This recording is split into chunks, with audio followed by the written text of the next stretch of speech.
Et donc salut à toutes et à tous, pour commencer déjà, bonne année. On va commencer par ça pour un bon début de vidéo. Bonne année, plein de kiff, plein de bonheur, plein de réussite, et tout ça. Comme ça je peux cocher la case politesse. Au moins ça c'est fait. On va revenir un peu ensemble sur l'année 2024 et parler également des projets de 2025, voir ce qui arrive, ce qui est déjà en cours.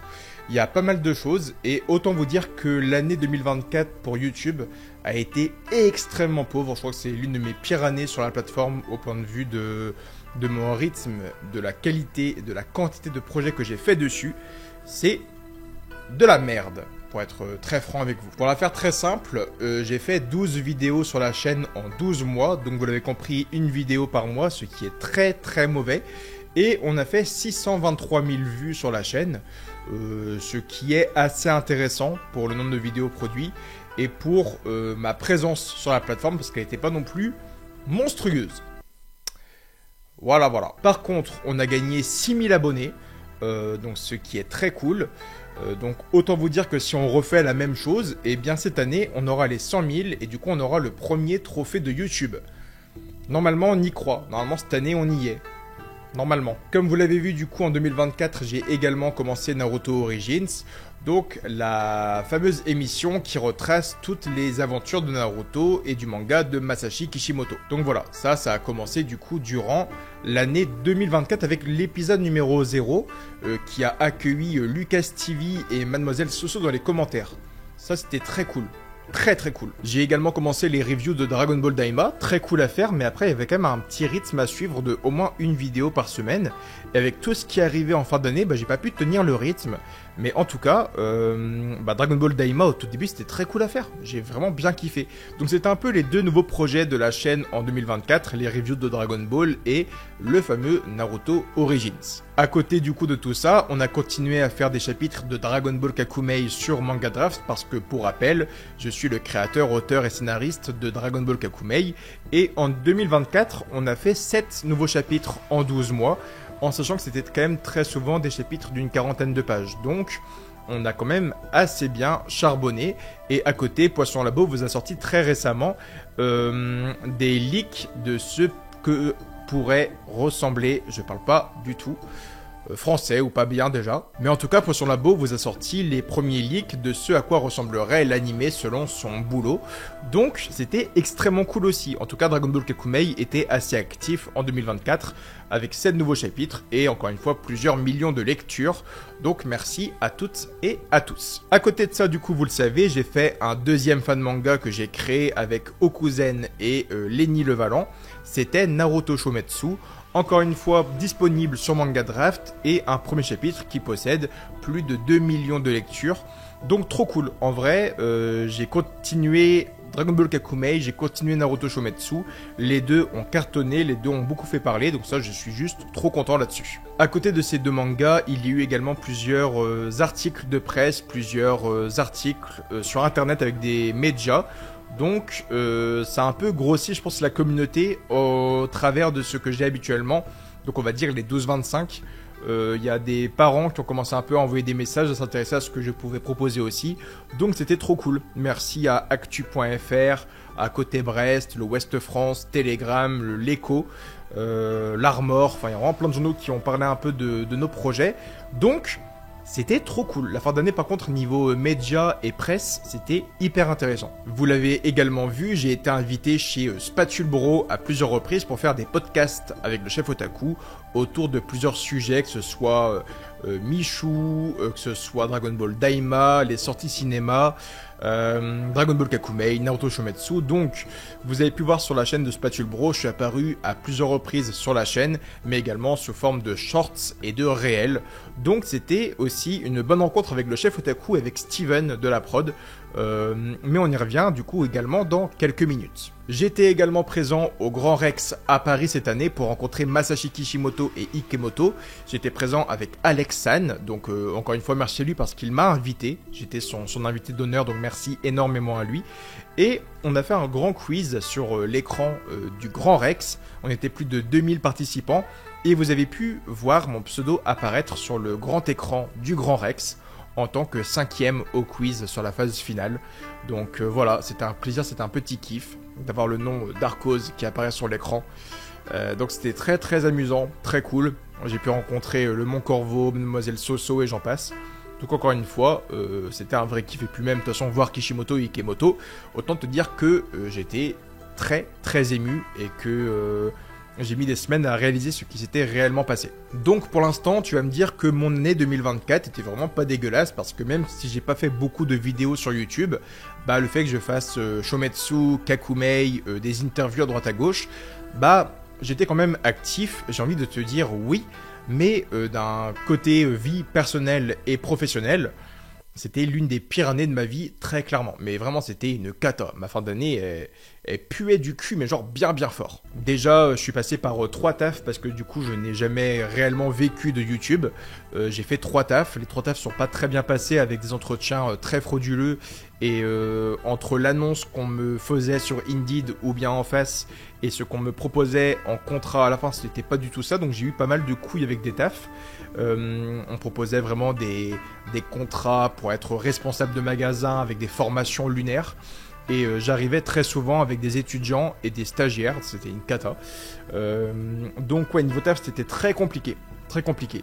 Je crois que c'était le Darkose qui avait 18 piges, tellement que je galérais niveau taf. Mais bon, on commence à voir un peu le bout du tunnel. Fin d'année, je l'ai expliqué sur les réseaux sociaux, j'ai perdu quelqu'un de ma famille. Il y a eu beaucoup de soucis au niveau amis et famille avec de la maladie, avec de la démence, avec des soucis aussi, parce que forcément c'est des choses qu'il faut payer pour des hospitalisations ou autres. Il y a eu beaucoup de ruptures amoureuses dans mon cercle personnel, donc je courais un peu à droite à gauche et tout pour aider des potes. Donc c'était un peu la course fin d'année, niveau famille, niveau potes. Et pour conclure tout ça, après du coup le décès de la personne de ma famille, je me suis pété la cheville. C'était un vrai régal, c'était un vrai régal. Du coup j'ai passé plus de 2 mois quasiment avec le plâtre, les séances de kiné, et là je suis à la fin de cette fameuse période-là. J'ai pas encore repris le taf, mais du coup j'ai passé novembre, décembre et quasiment janvier immobilisé, à rien pouvoir faire, à réapprendre un peu, à remuscler ce mollet très flasque. Mais voilà, en tout cas c'était une vraie galère en fin d'année, j'ai pas fait grand chose, j'étais un peu le mec qu'il fallait aider sur plein d'aspects et c'est pas un truc que j'apprécie beaucoup, moralement, mentalement très dur. En fait, comme je vous l'ai dit, j'ai enchaîné pas mal les soucis de famille, les soucis amicaux, les décès, la santé qui allait pas. Donc j'ai eu une fin d'année vraiment catastrophique, où le moral n'était pas là et où la dépression a limite montré un peu le bout de son nez. Mais encore une fois, bon, on a réussi. Je rentre pas dans les détails vraiment de vie privée ni perso, je l'ai jamais trop fait avec vous. Mais voilà, pour vous expliquer, c'était extrêmement galère du coup sur cette fin d'année. Jusqu'à du coup une annonce et une proposition qui m'a été faite, qui m'aide du coup à voir un peu le bout du tunnel et avec lequel je vais du coup vous en parler un peu plus. Comme je vous l'ai dit, du coup j'ai fait un podcast chez le chef otaku, chez Spatule Bro, avec Steven de la prod et son équipe. Et c'est un truc très cool, vraiment. Moi, Chef Otaku, je le regarde depuis 2012, depuis que j'ai commencé YouTube. C'était un peu l'époque où il y avait Mr. Enzor, Lucas TV, Chef Otaku. Donc j'ai grandi avec eux. Et commencer à faire des podcasts du coup avec l'équipe du Chef Otaku, c'était extrêmement cool, vachement inspirant. Ça fait un peu, pas conclusion d'un arc, tu vois, mais tu commences en regardant les vidéos manga d'un gars et tu finis par faire du podcast avec lui, c'est vachement encourageant et motivant. Donc ça, c'était trop cool. Et on m'a fait une petite proposition il y a quelques semaines, c'est du coup de rejoindre l'équipe de Spatule Bro, afin de pouvoir faire du coup du montage, de pouvoir faire de la proposition de projet, de l'écriture, aider à faire des podcasts, prise de son, prise d'image. Donc c'est un truc vachement vaste, je vais pas non plus expliquer tout ce que je ferai là-bas, mais du coup je l'annonce pour la première fois réellement sur internet. Du coup à partir de février, donc le mois prochain, je vais rejoindre l'équipe de Chef Otaku et Steven de la prod pour du coup bosser avec eux. Voilà. Donc, ce n'est pas la fin de la chaîne Darkose. Les projets vont continuer sur la chaîne également. Mais c'est pour vous expliquer surtout qu'à partir de février, vous me verrez beaucoup plus sur la chaîne du coup, peut-être du Chef Otaku et de Spatule Bro. Et je vais faire des projets avec ces deux-là. Il y a plein de trucs qui sont déjà partis un peu en production, entre guillemets. Plein d'idées qui ont déjà été envoyées, qui sont dans le four. Donc je suis trop content, c'est un peu une concrétisation pour moi.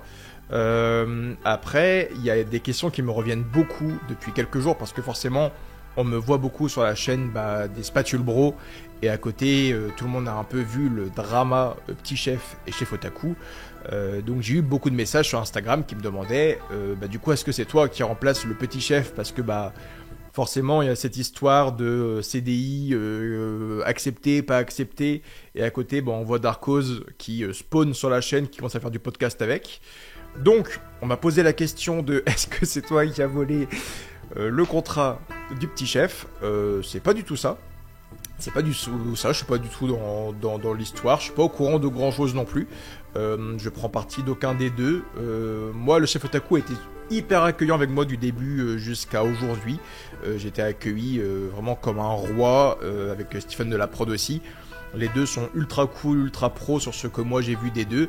Et le Petit Chef, moi je l'ai connu quand j'étais manager en restauration et que c'était mon client, où ça m'est arrivé de lui offrir glace, dessert et j'en passe quand il venait avec des amis. Donc je connais en fait le Petit Chef d'un côté, comment on peut dire ça, d'un côté client et responsable de restauration. Et Chef Otaku, du coup, moi je l'ai connu d'un côté un peu plus pro. Les deux sont très cool, les deux ont vraiment une expérience de malade. Mais voilà, je suis assez extérieur à tout ça, j'ai pas grand chose à dire ni à communiquer. Donc c'est un peu pour répondre du coup au message que je peux recevoir de est-ce que tu remplaces le Petit Chef, est-ce que c'est toi qui as le nouveau contrat, est-ce que c'est toi qui va un peu prendre le relais de tout ça. Je vais vous dire oui et non, je serai présent. Forcément oui, j'ai un contrat, je vais du coup bosser dans cette entreprise là. Mais c'est très différent en fait, donc voilà. Vous pouvez du coup me retrouver chez Spatule Bro le mois prochain. Et qu'est-ce que je peux vous dire d'autre ? Voilà. Pour moi, il n'y a pas vraiment de place ou de camp à choisir, à mes yeux, entre Petit Chef et Chef Otaku. À mes yeux, encore une fois, c'est un truc qui est arrivé sur internet. Malheureusement, c'était fait un peu avec de la maladresse, je pense, des deux côtés. C'est que mon avis. Et voilà, il en est ce qu'il en est. C'est pas le premier drama qui arrive sur internet. C'est pas le premier drama qu'il y aura, je pense. Il y en aura peut-être d'autres qui arriveront. Mais voilà, c'est juste malheureux que ça arrive comme ça.